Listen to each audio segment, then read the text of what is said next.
My daughter with developmental disabilities is here. I'm doing drop-off delivery. That infuriating line message came from my sister, and I rushed home in a panic. To my shock, there was my niece crying uncontrollably on my front porch. Leaving her in my sister's care is no longer an option. What does it mean to be a family? I'll teach her with everything I've got. My name is Mary. I'm a 43-year-old who loves baking. I've been into baking ever since I was a kid. What? Then I must be really good at it. Well, of course. I'm definitely one of the best around, for sure. Although there was that one time when the kids said that my chiffon cake was so dry. Sigh. But let me explain. Chiffon cake just isn't my strong suit. When I made muffins, my kids' friends loved that and envied my daughter. Even my kids gave a little smug look. So it's definitely not like I'm bad at baking. Well, what I'm trying to say is, whether you're good or bad at baking, these little moments of interaction with your kids are what make life enjoyable. Even the smallest things become important pieces of your daily life. That's what I think family is all about. But my sister's household was nothing like that. Let's go back to a few years ago. During spring break, when I went back to my parents' house, my sister Betty said this while watching TV. Lately, it seems like there are so many kids with developmental disabilities. Why is that? The show on TV wasn't even about developmental disabilities. Betty just blurted it out, completely out of context. Not only me, but my mom and my husband, who were there with us, were all taken aback. Unable to let it slide, I asked why she asked that question. A coworker's child was recently diagnosed with a developmental disability. Oh, really? And? Apparently, it includes kids who can't sit still or who struggle academically. I don't know much about it, but just from hearing that, it sounds like it could apply to pretty much any kid. You know, I think Sarah might have a developmental disability. What? Betty's words left me speechless. Sarah is Betty's daughter. She's my niece. I've adored Sarah since the day she was born, but she always seemed like a perfectly normal child to me. Why do you suddenly think that? Well, compared to Kenny, she's, not very smart. She has no language skills. Like you're one to talk. This isn't a joke. It's like she has terrible memory. Betty said, passionately defending her opinion. I glanced at our mom, who tilted her head with a puzzled look. My husband, Chris, mirrored my mom's reaction perfectly, his face practically covered in question marks. To be honest, none of us knew much about developmental disabilities back then. Our knowledge was limited to a few things we'd heard on TV. We didn't have anyone like that in our lives to relate to. That said, did Sarah really seem like she had a developmental disability, as Betty claimed? She just looked like a normal kid to me. But since I wasn't living with Sarah every day, we didn't have enough evidence to tell Betty, her own mother, that she was wrong. Still, something about Betty's judgment didn't feel right, and I had this gut feeling that she was overthinking it. But Betty snapped. You just don't get it, Mary. I've been studying so much about developmental disabilities, and I'm struggling. That's why I'm asking for help. To me, It sounded less like she was asking for advice and more like she was venting. But, well, whatever, if she's really worried, she'll eventually take Sarah to the doctor or something. At the time, we all brushed it off optimistically. But then, when we went back to my parents' house for Christmas that year, something happened. I knew it. Sarah has a developmental disability. Betty announced this excitedly, and I couldn't shake the strange feeling it gave me. Betty's attitude was almost like she was happy that her guessing of Sarah having a developmental disability was not wrong. It almost seemed like she was enjoying herself. Even I, when the thought of what if Sarah really does have a developmental disability crossed my mind, found myself worrying about her future.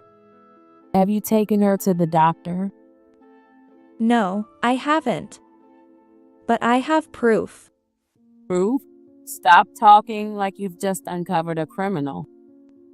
Despite Mom's attempt to scold her, Betty pressed on with her argument. She's starting first grade next year, and she still can't write the alphabet. What? No. If she's still in preschool, that's normal. Grace just started school this year, and there are still plenty of letters she can read but can't write. Well, that's because Grace is your child. Are you saying it's genetic?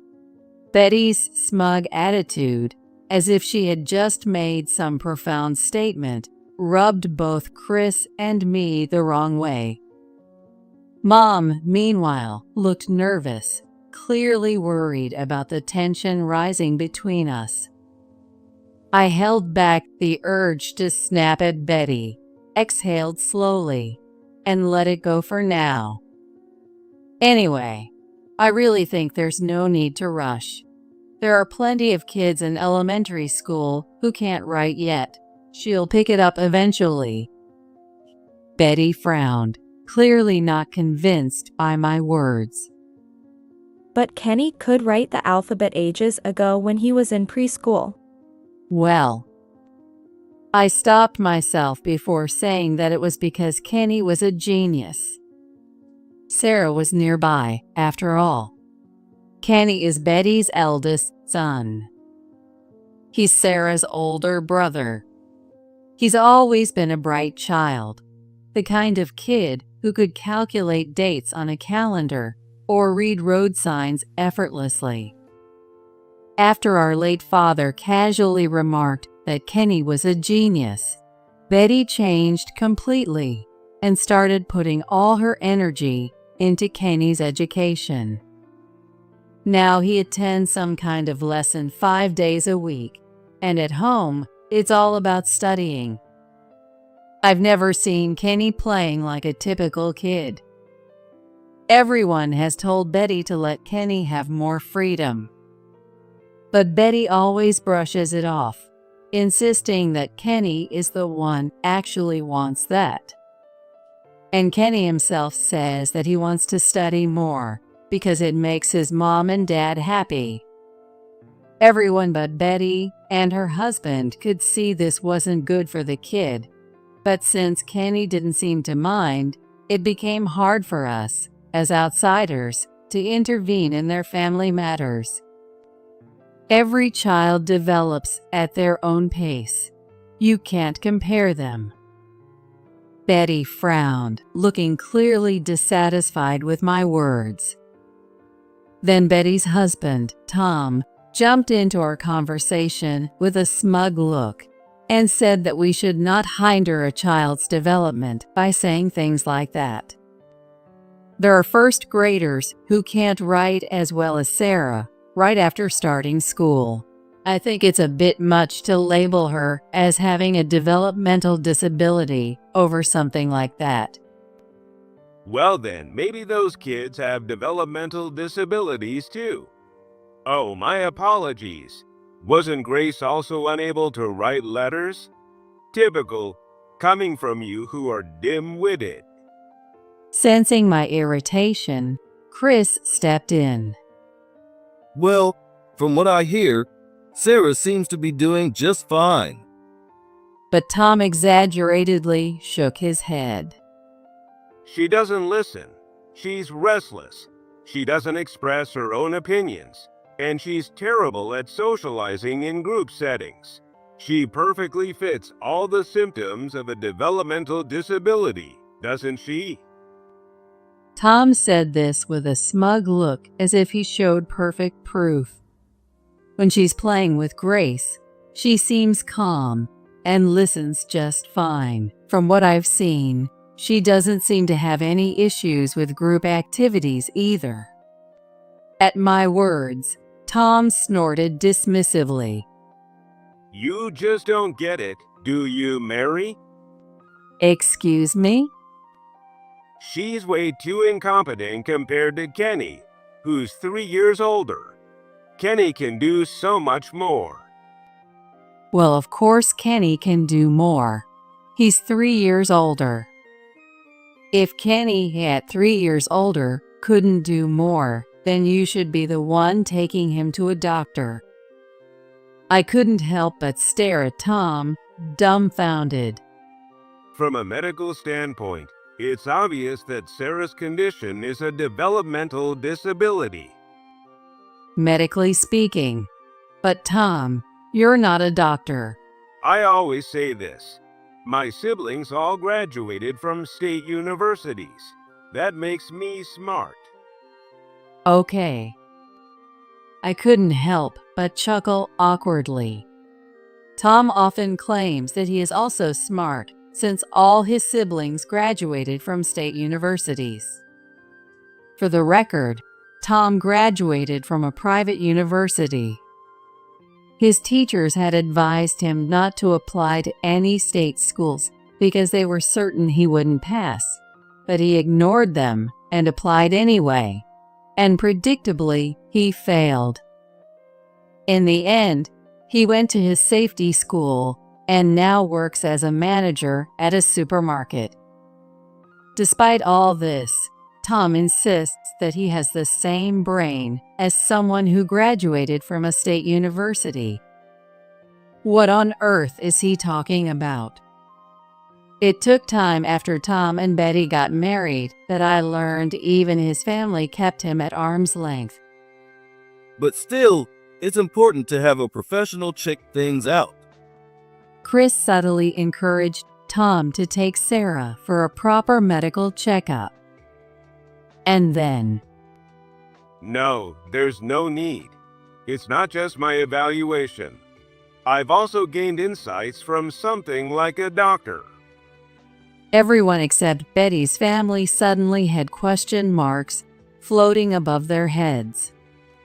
Well, what do you mean by something like a doctor? Chris cautiously asked. A health show on TV.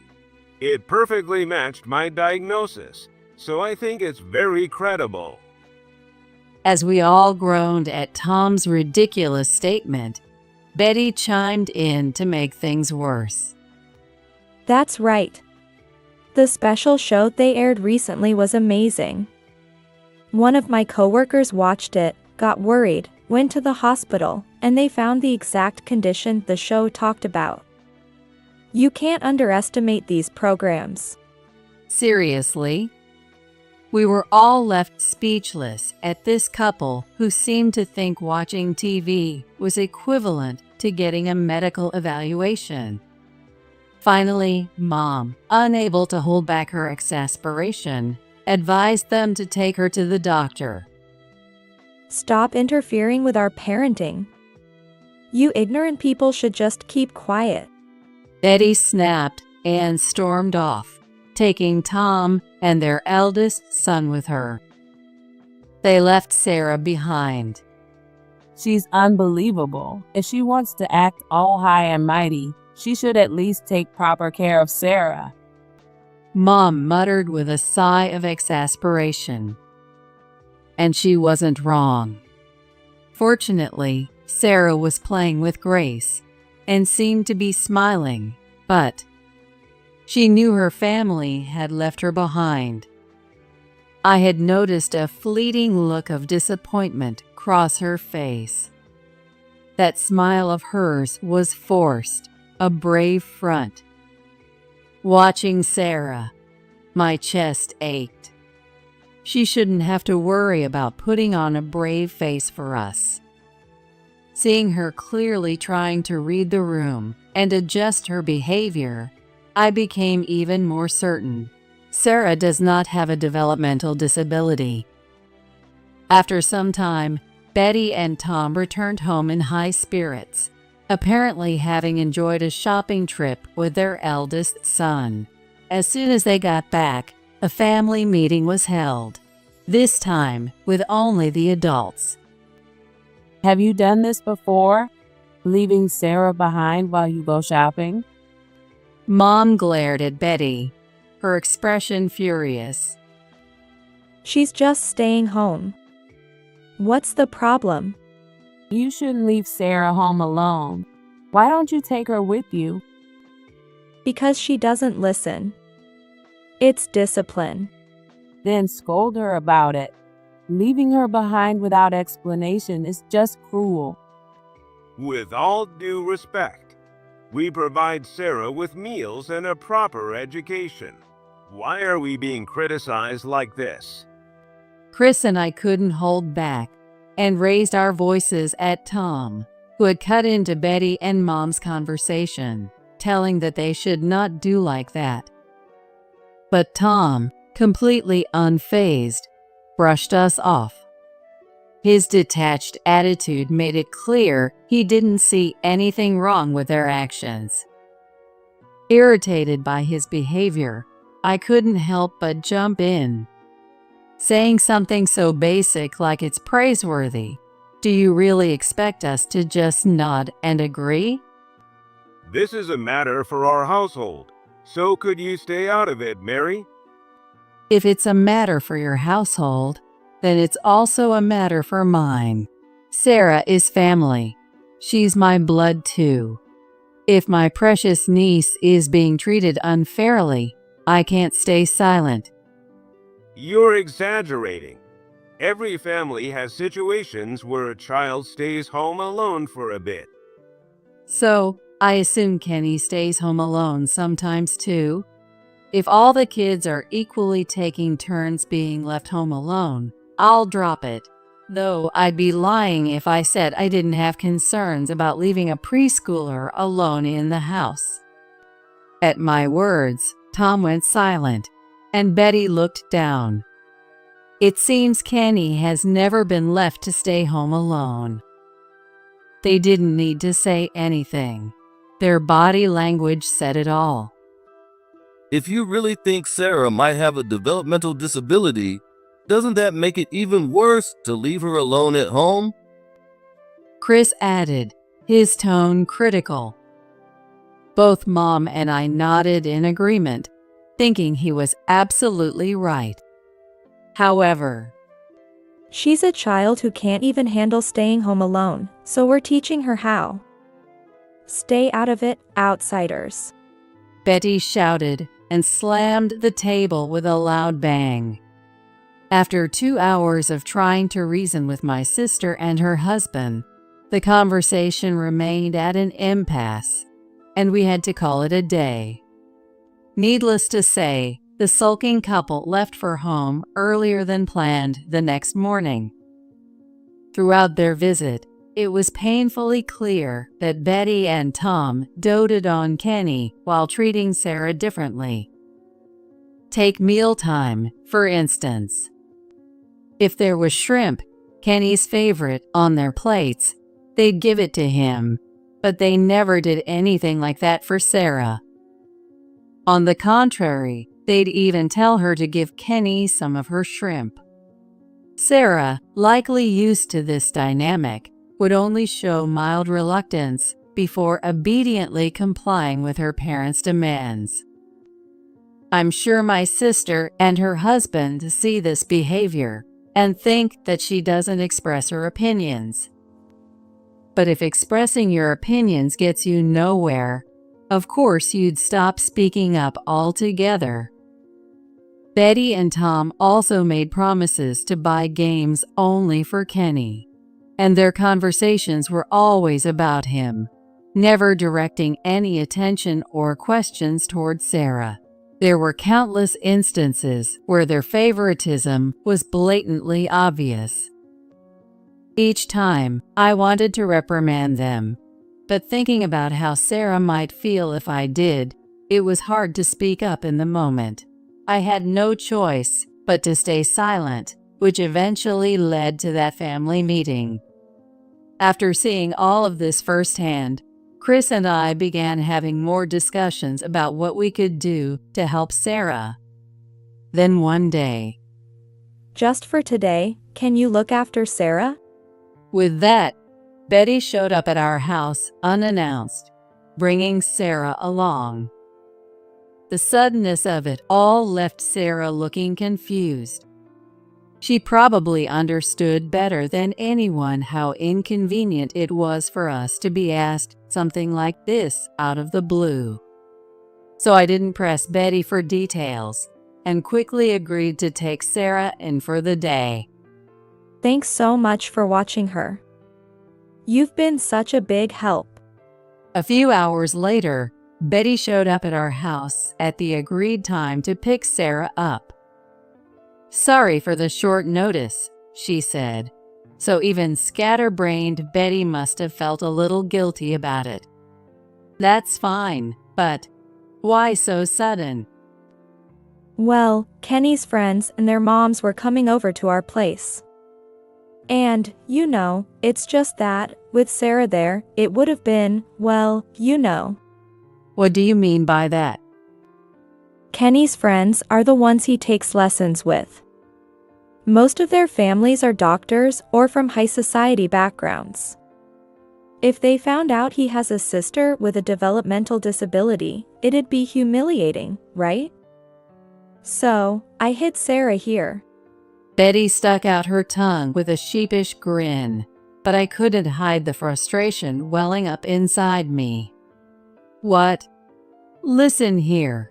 Whether Sarah has a developmental disability or not, it's unacceptable for a parent to call their own daughter an embarrassment. It's the truth, so what can I do about it? This is unbelievable. Instead of trying to impress your mom friends, how about focusing on being a better parent for your children? I don't need to hear that from you, someone who's only raising one child. For your information, I got married and had kids before you did. Betty sulked, grabbed Sarah's hand roughly, and drove off. I'll never forget how Sarah glanced back at me with a sad expression for just a moment. Not long after that, Betty and her husband showed up at our house together. Alongside them were Kenny and Sarah. "You're showing up unannounced again. What do you want this time?" I need you to take care of Sarah. "And what about Kenny?" Kenny, my husband, and I are heading out for a one-night, 2-day camping trip, so don't worry about us. "What? You're planning to leave Sarah behind while you go on an overnight trip?" That's why I'm here asking you to watch her. "Look, I keep telling you." Enough. I get it already. This is the last time I'll leave Sarah with you, so it's fine, isn't it? Besides, this isn't just a casual trip. It's a networking event for Kenny to bond with his high society friends. Don't interfere. I thought this last time too. Does a child really need that kind of network? Kenny would be poor if you just don't let him relax and enjoy being a kid. Of course he needs it. The only reason I put up with these annoying mom-friend dynamics is for Kenny's sake. Don't say something as rude as, "Poor Kenny." What do you even know, Mary? Maybe I don't understand your feelings, but I was a child once too, so I can imagine how a kid might feel. Kenny isn't like other kids. He's a genius. There was no reasoning with her.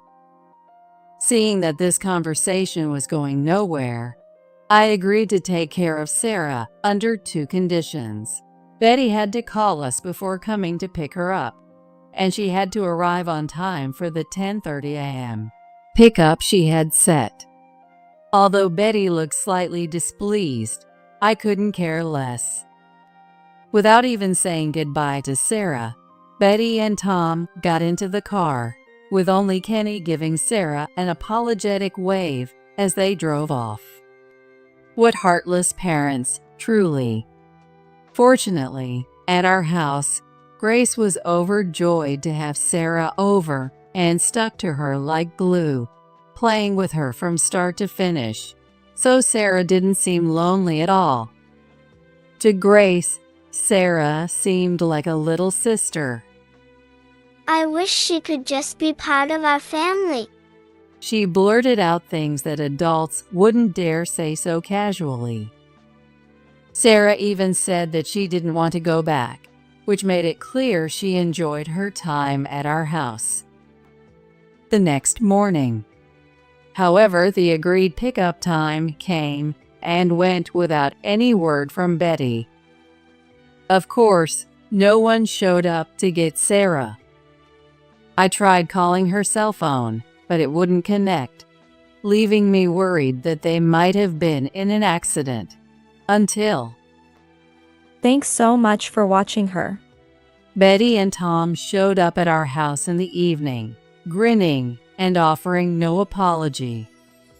Hey, didn't I tell you to contact me before coming over? And on top of that, what's with not showing up at the agreed time? I couldn't help but raise my voice. Even with Sarah present, I just couldn't hold back anymore. Don't gripe about the small stuff. We came to pick her up, didn't we? What's the big deal? Of course you're supposed to come pick her up. You left your child at someone else's house. Don't treat it so carelessly.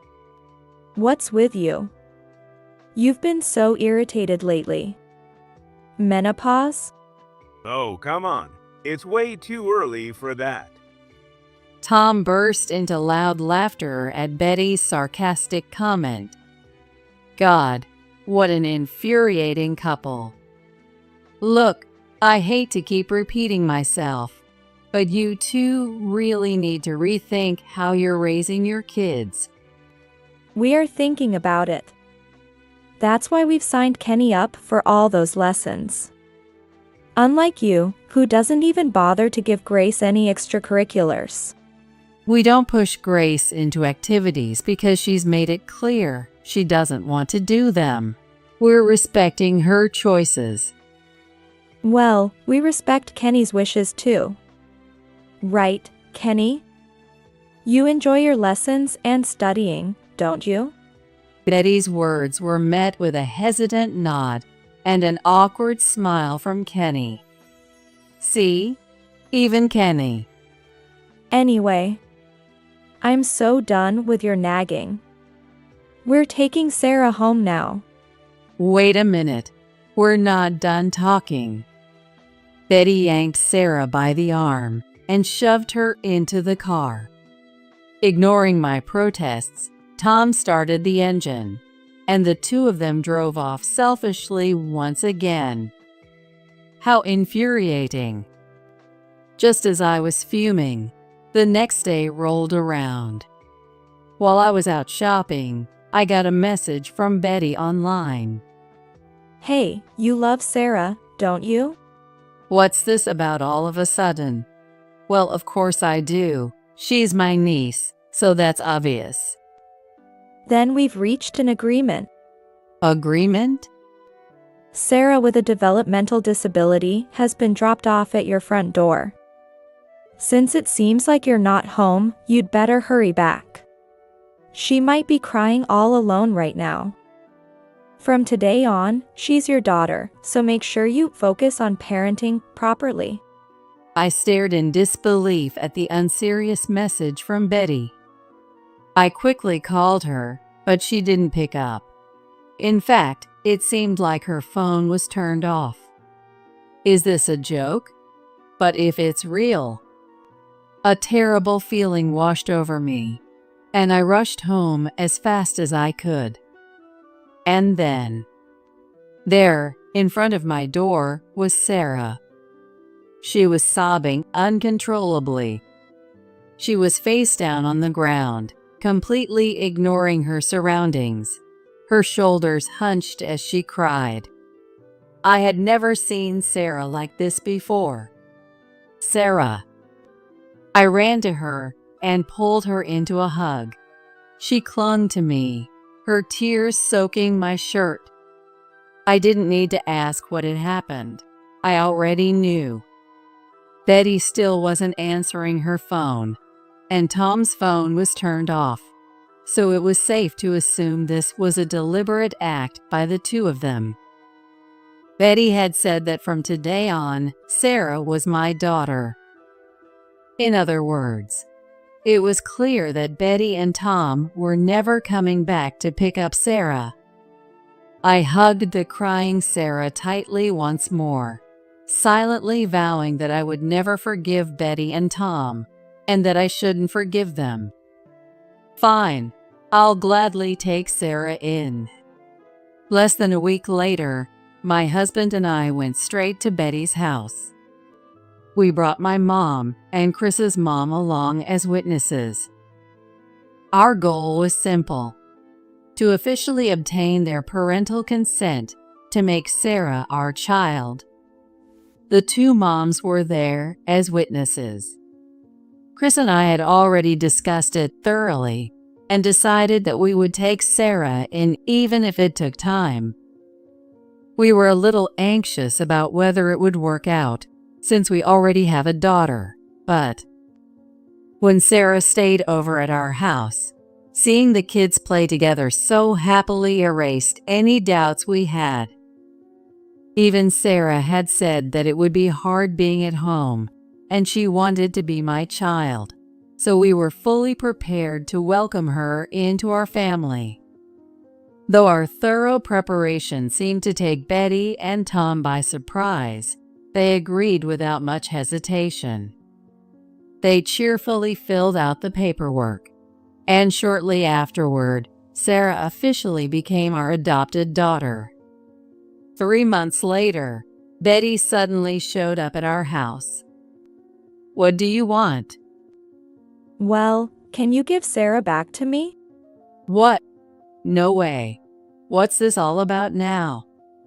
Please. That girl, turns out she's a genius. What are you talking about?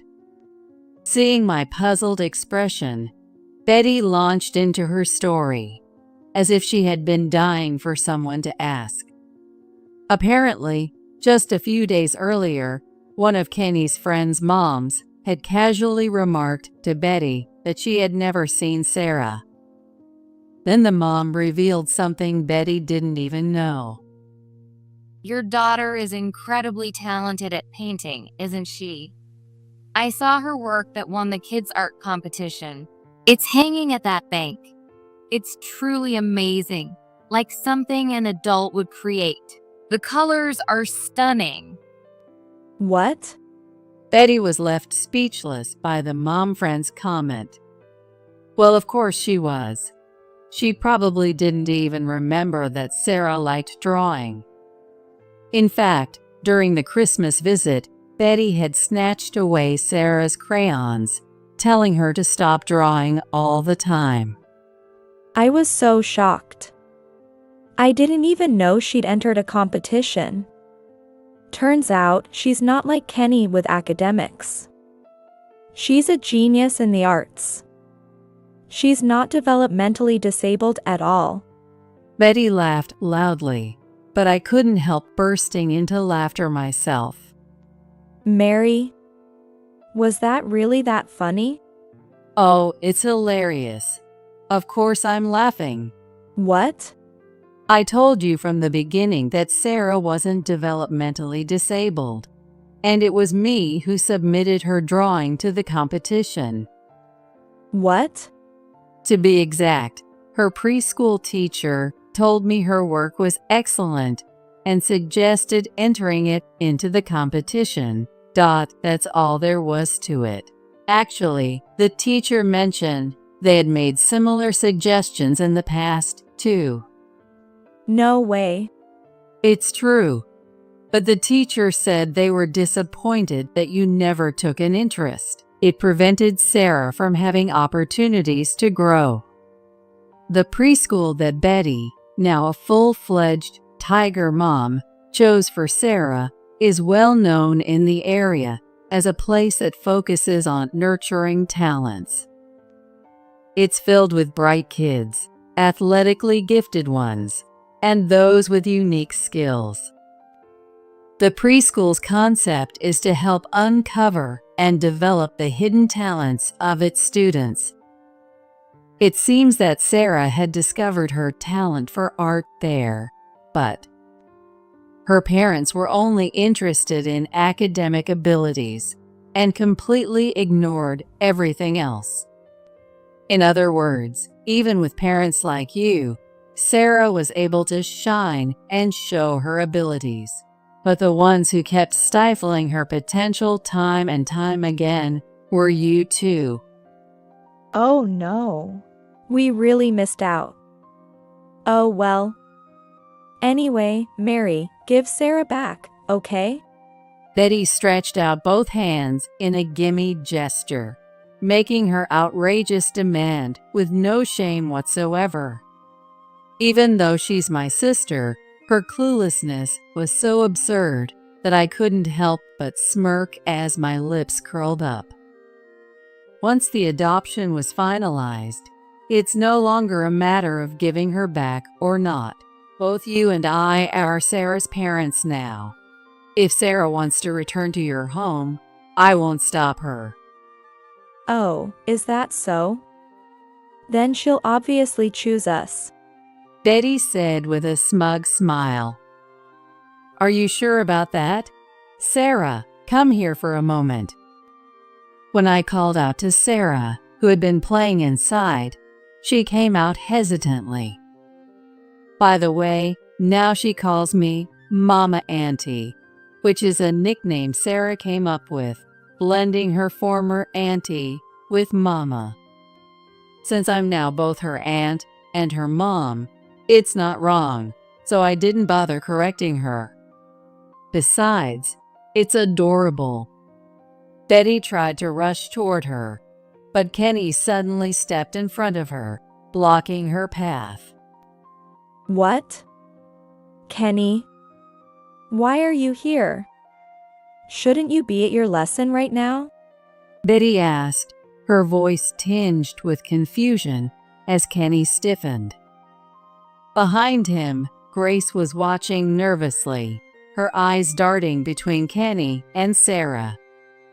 Not long after Sarah came to live with us, Kenny started visiting too. His piano class is nearby, isn't it? Yes. Kenny was pretending to go to his piano lessons, but was actually coming here. Why didn't you tell me? The tuition isn't cheap. Don't drag Kenny into useless playtime. He's a genius. He doesn't have time for... See, that's exactly the problem. What?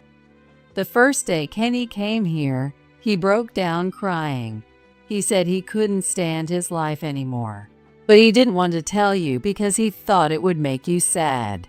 You're spending so much money on him, and he felt it would all be wasted if he spoke up. If he knew that, then why? As Betty tried to scold Kenny, I couldn't help but raise my voice sharply. Don't you understand Kenny's feelings yet?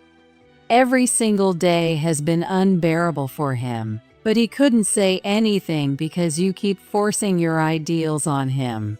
I've told you over and over to pay more attention to your kids as a parent. I've been doing this for Kenny's sake. You say it's for Kenny, but look at where it's gotten him. Wake up already. Kenny, clutching at my waist, burst into uncontrollable sobs. I must have voiced all the feelings he had wanted to express. I thought if I made Mom and Dad happy, they'd stop being mean to Sarah. I thought if I were a better boy, they'd treat her more kindly, too. But now she's living with Mary, I just can't take it anymore. I don't want to be separated from Sarah. Large tears streamed down from Kenny's big, wide eyes. Beside him, Sarah clung tightly to Kenny's shirt, crying just as hard. Seeing them like that made my heart ache, as if someone were squeezing it tightly. Yet, Betty knelt before Kenny and had the nerve to say that she was the one who should be crying. For a brief moment, I nearly raised my hand to slap her in frustration, but a soft slap sound echoed instead. What? Betty, clutching her cheek in shock, stood frozen. In front of her, Sarah's small hand was trembling and red from the impact. Even though it couldn't have hurt, given the strength of a small child, the sharp look of hatred in Sarah's eyes as she glared at Betty made her flinch. Don't make Kenny cry. Sarah's harsh words, shouted through trembling lips, brought tears streaming down Betty's face. Even you think I'm the bad guy? Of course she does. This is the result of your parenting. Not a single person. Not one child sees you as a mother to look up to anymore. That can't be. So just leave. This is over. You showing your face here only makes it worse for the kids. They're the ones who suffer. Wait. I know you don't want to give Sarah back because she's a genius, but she's my daughter. I gave birth to her. No. Even if she grows up to be a failure, I'll love her just the same. I didn't take Sarah in because she's a genius. And Kenny, I love him just as much. That's why I can't leave either of them with someone who only values kids based on their talents. I shoved Betty out of the doorway and slammed the door shut. For a while, I could hear her sobbing theatrically outside like the tragic heroine, but needless to say, I completely ignored it. After that, Betty lied to her mom friends, claiming that she had sent her daughter on a homestay with her parents abroad, instead of admitting that she had given Sarah up for adoption. But as time passed, and Sarah remained absent, the sharp and well-connected mom group began to gossip about Betty's family. And for good reason. Since that day, Kenny had seemingly given up on his parents entirely and stopped returning home, instead staying at my mother's house. Why didn't he come to my house where Sarah was?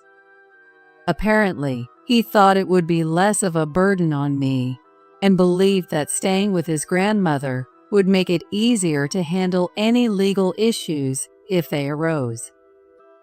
Whether his reasoning was correct or not, I couldn't help but admire how much thought he put into it. It proved yet again how clever he was for his age. After some drama and a lot of persistence from both Kenny and my mother, Kenny was formally taken in by her.